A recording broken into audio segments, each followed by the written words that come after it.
다시 한번 VIP 초청주의를 맞이해서 이 자리에 함께 예배에 참석하신 모든 분들을 환영하고 축복합니다. 교회에 처음 오신 분들은 이 자리가 조금 불편하실지도 모르겠습니다. 누구나 낯선 환경을 만나면 어색하죠. 저는 지금도 입대한 다음 날 아침을 잊을 수가 없습니다. 요란한 기상나팔 소리에 눈을 떴는데 순간 여기가 어딘지 파악이 되지를 않았습니다. 시쳇말로 여긴 어디, 나는 누구, 내가 여기에 왜 누워있는지 실감이 가지를 않았습니다. 오늘 이 자리에도 이런 감정을 느끼는 분이 계실지 모르겠습니다. 또 불안한 마음을 가진 분도 계실 것입니다. 까딱 잘못하다가 저 목사의 말에 그만 걸려드는 게 아닌지 염려되는 분도 계시죠. 그래서 저 목사가 설교할 때 어떻게든지 정신줄 놓지 않고 정신을 바짝 차려야 되겠다, 굳은 결심을 하는 분도 계실 것입니다. 하지만 이런 마음들은 다 내려놓으시고 편안하게 참석하시면 좋겠습니다. 그래서 오늘 이 시간이 여러분의 인생에 가장 소중하고 의미 있는 그런 시간으로 기억될 수 있기를 간절히 소원합니다. 저는 오늘 설교를 발표된 지 거의 20년이 다 되어 가지만 여전히 인기를 끌고 있는 대중가요의 한 대목을 들으면서 시작하려고 합니다. 들어보겠습니다.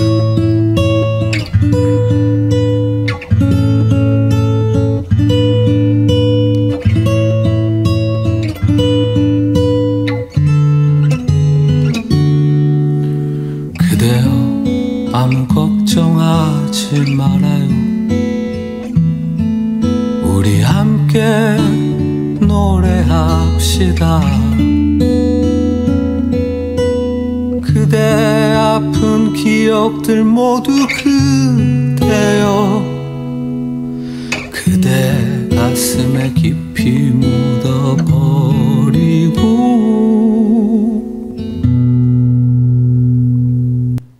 여기까지 듣도록 하겠습니다.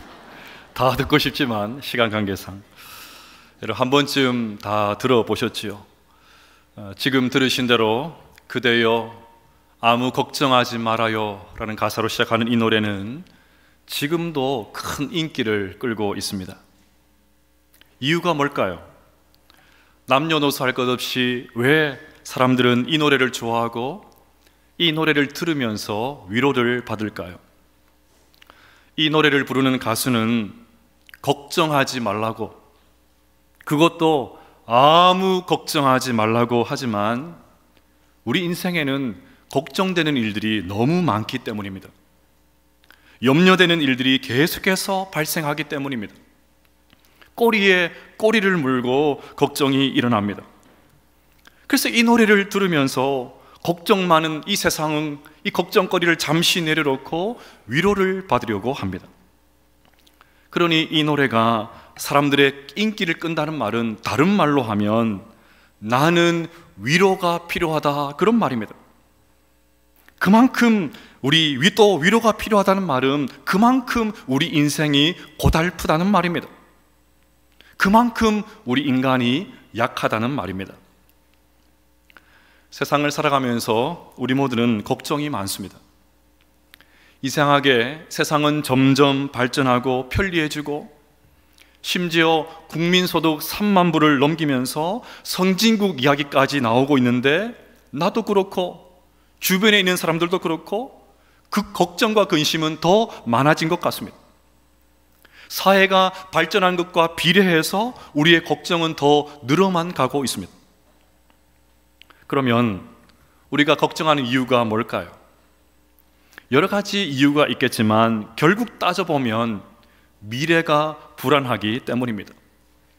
지금은 이렇게 열심히 일을 해서 밥이라도 먹고 사는데 나중에는 어떻게 될까 걱정이 됩니다. 그래서 한국 사람들이 가장 많이 하는 걱정 1위는 노후입니다. 노후는 비단 나이 드신 분이나 은퇴를 앞둔 분들의 전유물이 아닙니다. 젊은 세대들도 노후를 걱정합니다. 그래서 요즘 청년들도 투자에 열을 올리고 있지 않습니까? 이런 분위기에 기름을 더 붓는 것은 언론입니다. 국민연금이 언제 고갈된다?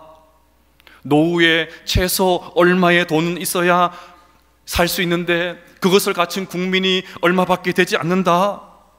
사람들을 불안하게 만듭니다. 저는 그런 보도를 들을 때마다 화가 납니다. 그래서 화가 나요. 대안이 없습니다.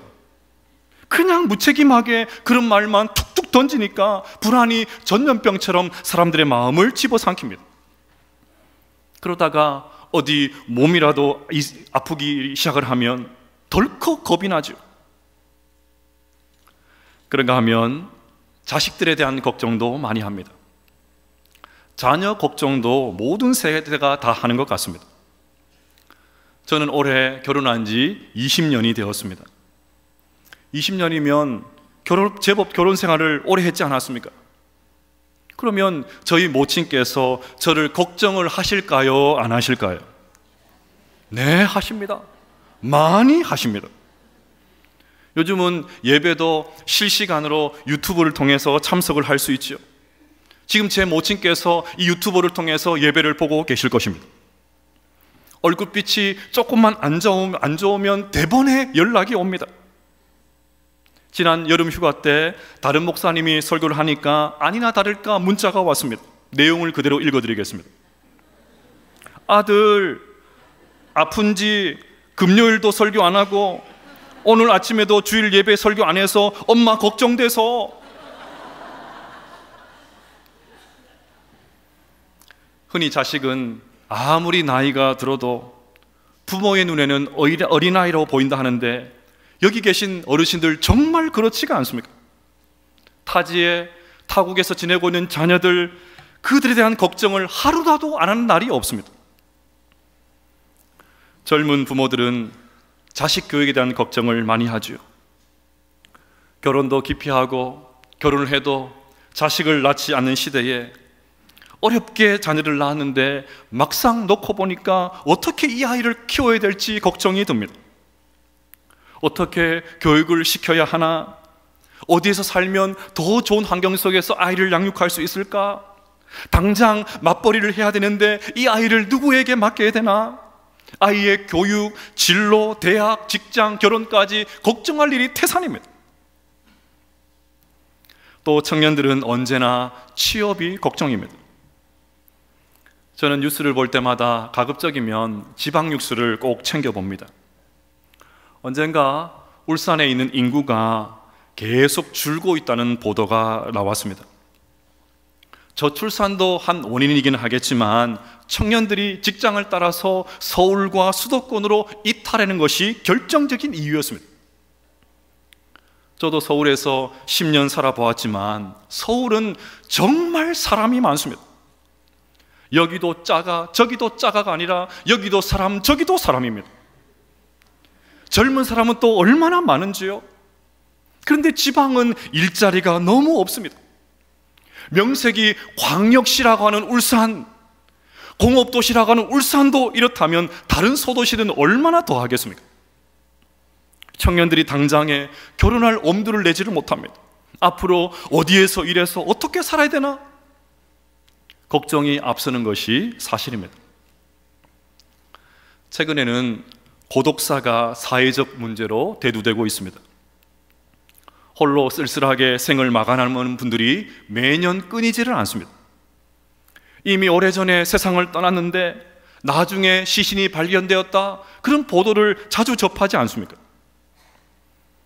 보건복지부의 2022년 고독사 실태조사에 따르면 2017년에는 2,412명, 2018년에는 3,048명, 2019년에는 2,949명, 2020년에는 3,279명, 2021년은 3,378명이 고독사로 세상을 떠났다고 합니다.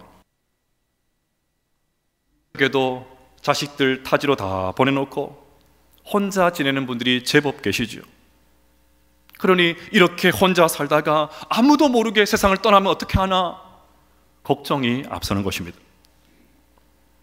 그러면 지금 설교하고 있는 저는 걱정이 없을까요?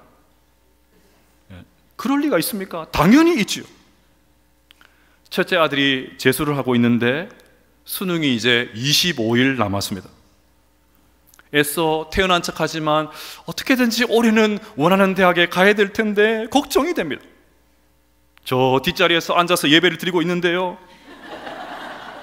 아들아, 부담은 갖지 마라. 여러분들도 기도해 주시길 바랍니다. 하지만 이것은 걱정도 아닙니다. 제게는 매주 반복되는 습관이 있습니다. 오늘과 같이 예배를 인도하고 설교를 다 마친 다음에 제 사무실에 가면 저는 한동안 멍을 때립니다. 주일 사역을 마무리했으니까 홀가분한 마음이 들만도 한데 제 머리는 다음 주 설교로 이어집니다. 다음 주에는 또 어떤 말씀으로 성도님들을 먹여야 되나 걱정이 앞섭니다. 또 오늘 보이지 않는 성도님은 무슨 이유로 결석을 하셨을까? 오늘 유단히 어두운 얼굴을 가지고 계신 성도님은 어떤 어려움이 있으셔서 그러실까? 우리 부목사님들에게 아픈 분들, 경제적으로 힘든 분들, 어려운 상황에 계신 분들의 보고를 들을 때마다 가슴이 먹먹해집니다. 무엇보다 목사니까 오늘 설교를 하면서 잘못 전한 것은 없나? 했던 말에 실수는 없었을까? 이 부분에서는 이렇게 설교했었는데 왜 그렇게 설교했을까? 자책하기도 합니다. 지금도 걱정하면서 설교하고 있습니다. 사실 본래는 창세기 본문으로 설교를 하려고 했습니다. 자료도 다 모으고 묵상을 계속 해왔습니다. 그런데 도대체가 진도가 나가지를 않습니다. 구상한 대로 되어지지를 않습니다. 그래서 급하게 오늘 본문으로 바꾸었습니다. 그러니 얼마나 마음이 급한지요? 마음은 급한데 또 교회 주중에 일정은 또 얼마나 많은지요? 저를 찾는 사람은 또 왜 그렇게 많은지요? 특히나 오늘 교회에 처음 오신 분들이 지금 나의 설교를 이해하실까? 어느 때보다 걱정스러운 마음으로 설교하고 있습니다.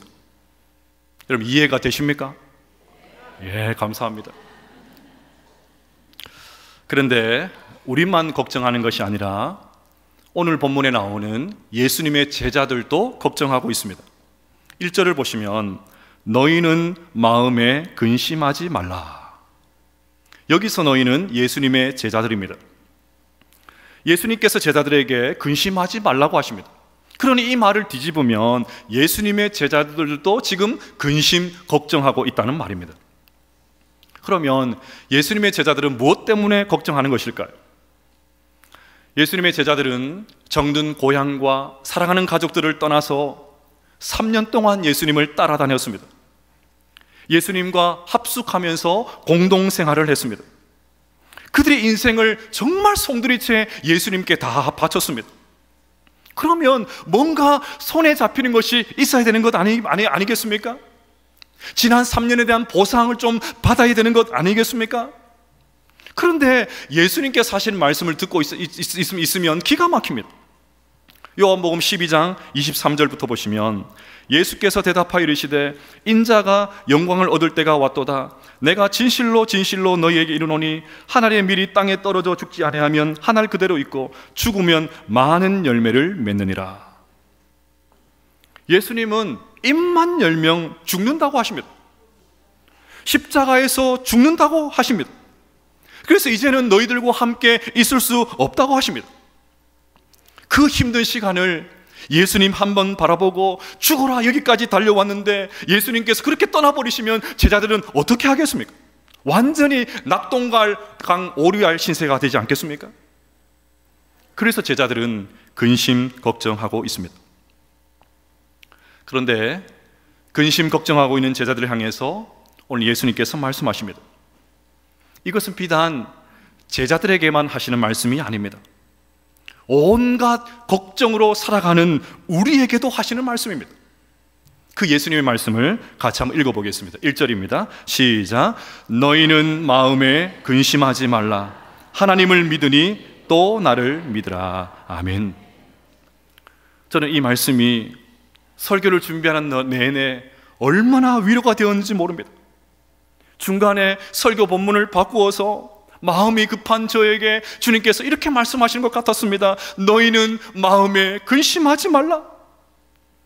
오늘 교회에 처음 오신 VIP 분들이 이 설교를, 내 설교를 이해하실까 걱정하는 저에게 주님께서 이렇게 말씀하시는 것 같았습니다. 너희는 마음에 근심하지 말라.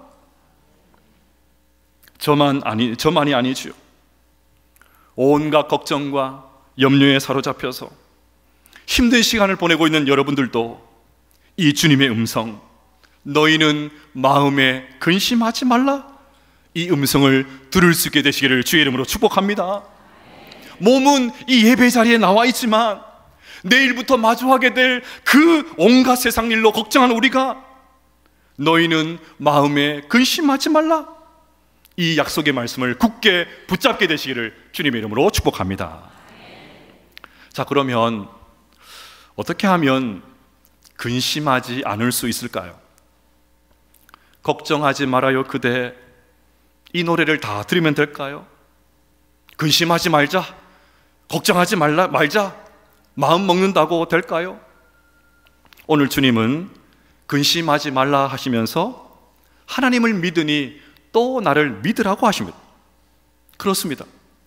예수님을 믿으면 우리 안에 가득한 근심, 걱정을 한 방에 날릴 수가 있습니다. 어떤 목사님은 이 구절을 설명하시면서 지상 최고의 위로, 지상 최대의 위로라고 했습니다. 왜냐하면 이것은 한계가 있는 유한한 우리와 같은 인간이 하는 말이 아니기 때문입니다. 이 말은 세상을 창조하신 하나님께서 하시는 말씀이기 때문입니다. 이제 오늘 설교에서 제일 중요한 결론입니다. 예수님이 어떤 분이시길래 예수님을 믿으면 걱정을 이길 수 있을까요? 첫째로, 예수님은 우리를 이해하는 분이십니다. 예수님 원래 하나님이셨는데 인간의 몸을 입고 이 땅 가운데 오셨습니다. 그냥 인간처럼 보이는 것이 아니라 진짜 인간이 되셨습니다. 그래서 예수님은 우리의 인간의 감정을 그대로 느끼셨습니다. 배고픔도 아셨고 피곤도 느끼셨습니다. 화도 내셨고 심지어 눈물까지 흘리셨습니다. 그러면 예수님도 우리와 같이 근심, 걱정하셨을까요? 물론입니다. 예수님께서 걱정하신 내용이 오늘 본문의 바로 앞인 요한복음 13장에 나옵니다. 12명의 예수님의 제자 가운데 가룟 유다가 예수님을 배반합니다. 돈 몇 푼 받고 예수님을 팔아 넘긴 것입니다. 이 사실을 미리 알고 계셨던 예수님께서 이렇게 말씀하십니다. 예수께서 이 말씀을 하시고 심령이 괴로워 증언하여 이르시되 내가 진실로 진실로 너희에게 이르노니 너희 중 하나가 나를 팔리라. 여기에 심령이 괴로워, 이 말이 근심하지 말라는 말과 정확하게 같은 단어입니다. 3년 동안 고락을 함께했던 제자가 스승을 배신하고 스승을 팔아먹는데 괴롭지 않은 사람이 어디에 있겠습니까? 예수님께서 이 고통을 그대로 경험하셨습니다. 이것만이 아닙니다. 예수님은 자신이 십자가를 져야 된다는 것을 알고 계셨습니다. 십자가는 인간이 고안한 가장 고통스러운 사형 도구입니다. 어쩌면 한 번에 그냥 처형당하는 것이 쉬울 수가 있습니다. 그런데 십자가는 달려서 죽을 때까지 모든 고통을 다 경험한 다음에 죽습니다. 그 십자가를 앞에 둔 예수님께서 또 걱정하십니다. 지금 내 마음이 괴로우니 무슨 말을 하리요? 아버지여 나를 구원하여 이때를 면하게 하여 주옵소서. 이렇듯 예수님도 근심 걱정하셨습니다. 그래서 걱정하는 우리의 마음을 누구보다도 잘 이해하십니다. 저는 예수님의 이런 모습이 너무나도 좋습니다. 다른 신들처럼 그냥 다그치지 않습니다. 포악하게 힘으로 누르지도 않습니다. 우리의 마음이 얼마나 힘든지, 얼마나 어려운지, 무엇 때문에 고통스러워하는지, 무슨 일로 걱정하는지 정확하게 알고 이해하고 계시는 분이십니다. 저는 이런 예수님의 모습이 너무너무 좋습니다.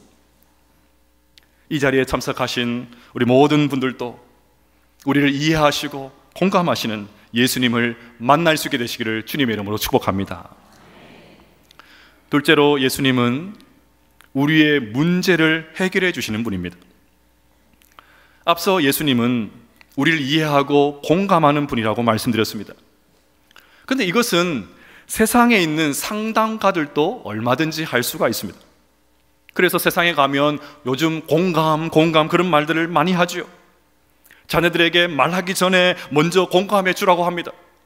사람들과 대화를 할 때 눈을 맞추고 먼저 고개를 끄덕여주면서 공감하라고 합니다. 이것만 잘해도 좋지요.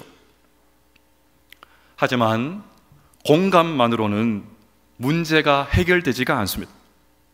그래서 우리가 위로가 필요할 때 사람들에게 가장 많이 듣는 말이 뭡니까? 또 우리가 위로가 필요한 누군가에게 가장 많이 하는 말이 뭡니까? 다 잘 될 겁니다. 더 좋은 길이 열릴 겁니다. 이런 말이죠. 좋은 말이지만 사실 따지고 보면 너무너무 피상적이고 무책임한 위로입니다. 잘 안 된다고 책임질 사람 없습니다. 그냥 하는 말입니다. 딱히 해줄 말이 없으니까 이런 말로 서둘러 대화를 마치는 것입니다. 이렇듯 사람은 공감은 해줄 수 있지만 문제를 해결할 수는 없습니다.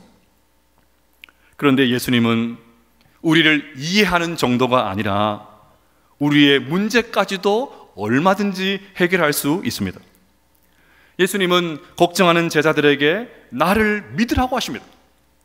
3년 동안 내가 일으킨 그 수많은 기적들 너희들이 봤지 않냐는 것입니다.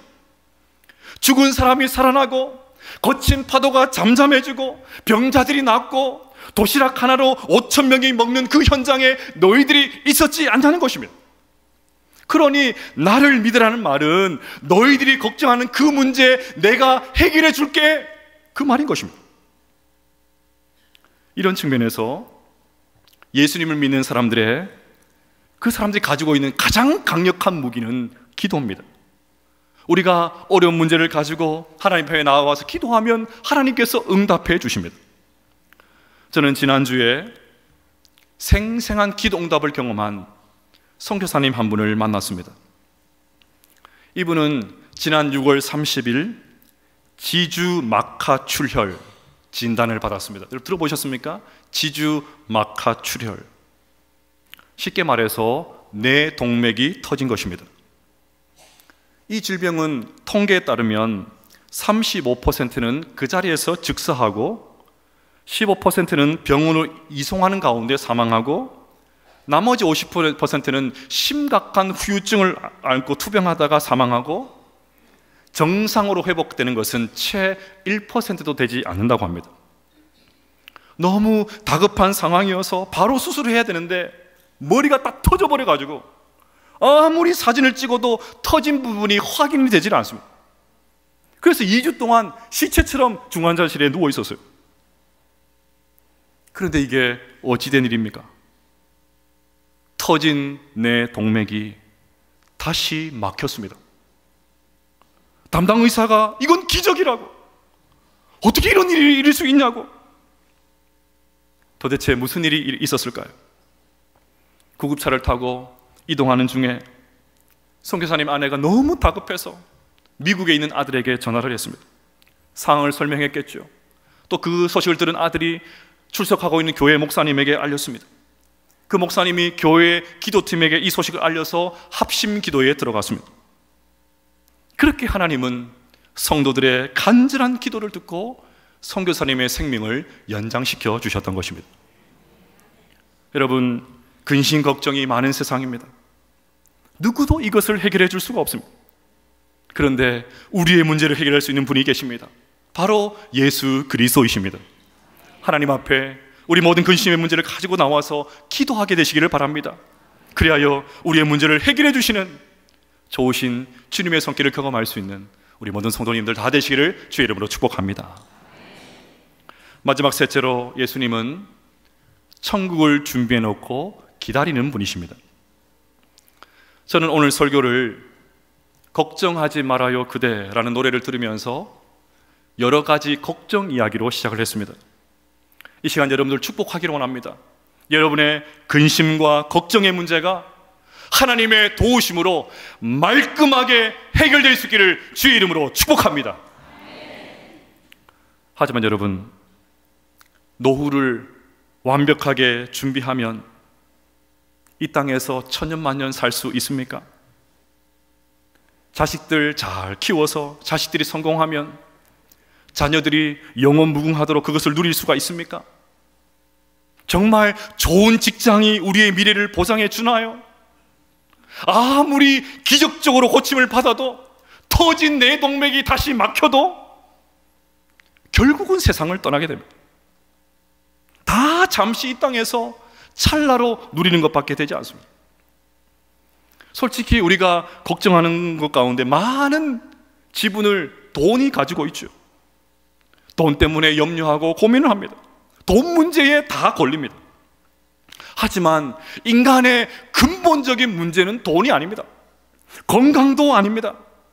건강하게 살기 위해서 열심히 운동을 하고 온갖 건강 보조식품도 착실하게 먹고 그렇게 하지만 건강이 우리의 목숨을 지켜주지는 못합니다. 아무리 건강하고 아무리 의학이 발전을 해도 우리가 130년을 살겠습니까? 그래서 마지막 순간에, 우리 인생의 마지막 순간에 제일 중요한 것은 내가 지금 천국에 가느냐 못 가느냐, 그것입니다. 우리가 정말 걱정해야 될 것은 노후 준비가 아니라 사후 준비입니다. 사후 준비를 하셔야 돼요. 영생 준비, 천국 갈 준비를 하셔야 됩니다. 그래서 오늘 예수님께서 걱정하고 있는 제자들에게 이렇게 말씀하십니다. 내 아버지 집에 거할 곳이 많도다. 그렇지 않으면 너희에게 일렀으리라. 내가 너희를 위하여 거처를 예비하러 가노니 가서 너희를 위하여 거처를 예비하면 내가 다시 와서 너희를 내게로 영접하여 나 있는 곳에 너희도 있게 하리라. 여기 나오는 내 아버지 집, 거처 다 천국입니다. 그러니 예수님께서 천국을 준비해 놓고 우리를 맞을 준비를 하고 계신다는 말입니다. 그런데 저는 이 구절에서 정말 위로가 되는 구절이 있습니다. 너희를 위하여, 너희를 위하여 두 번이나 나옵니다. 여러분, 세상에 그 어떤 종교도 신이 먼저 인간을 사랑하고 신이 먼저 인간을 위해서 희생하고 신이 먼저 인간을 위해서 목숨을 버리는 종교, 그런 종교는 없습니다. 다 인간이 먼저 신을 섬기고 인간이 신을 위해서 뭔가를, 신을 감동시켜야 뭔가 좋은 복을 받을 수 있다, 그렇게 말을 하죠. 그런데 놀랍게도 예수님께서 먼저 우리를 사랑해 주셨습니다. 너무나도 부족한, 너무나도 연약한 보잘것없는 우리를 예수님께서 먼저 사랑해 주셨습니다. 걱정, 근심에 눌려서 세상 다 살 것 같이 그런 표정을 짓고 있는 제자들 향해서 너희를 위하여 천국을 마련해 놓았다. 다시 천국에서 만나게 될 거야. 주님께서 그렇게 말씀해 주셨던 것입니다. 어떤 분들은 교회는 왜 자꾸 예수님만 믿어야 천국 갈 수 있다 그렇게 말하냐, 그렇게 질문들을 하죠. 이유를 말씀드리겠습니다. 예수님만이 우리를 위해서 죽어주셨기 때문입니다. 아무리 위대한 성인도, 아무리 위대한 종교 지도자도 우리를 위해서 대신 죽고 희생한 사람 없습니다. 오직 예수님만이 우리의 죄를 위해서 대신 죽어주셨습니다. 그래서 오늘 본문 6절은 이렇게 말합니다. 예수께서 이르시되 내가 곧 길이요 진리요 생명이니 나로 말미암지 않고는 아버지께로 올 자가 없느니라. 사랑하는 성도 여러분, 오늘 초대를 받고 이 자리에 참석하신 VIP 여러분, 우리를 이해하시고 우리의 문제를 해결해 주시고 무엇보다 천국을 준비해 놓고 기다리고 계신 그 예수님께서 너희는 마음에 근심하지 말라, 그렇게 말씀하십니다. 30분밖에 되지 않은 이 설교로 어떻게 제가 하나님의 사랑을 다 이해하게 할 수 있겠습니까? 그러나 오늘의 이 첫걸음이 천국을 향한, 영원을 향한 첫걸음이 될 수 있기를 주님의 이름으로 축복합니다. 그리하여서 이 땅에서 모든 걱정을 주님께 맡기고 은혜 가운데 살다가 저 천국에서 진정한 행복을 누리며 살아갈 수 있는 우리 모두가 되시기를 주님의 이름으로 축복합니다.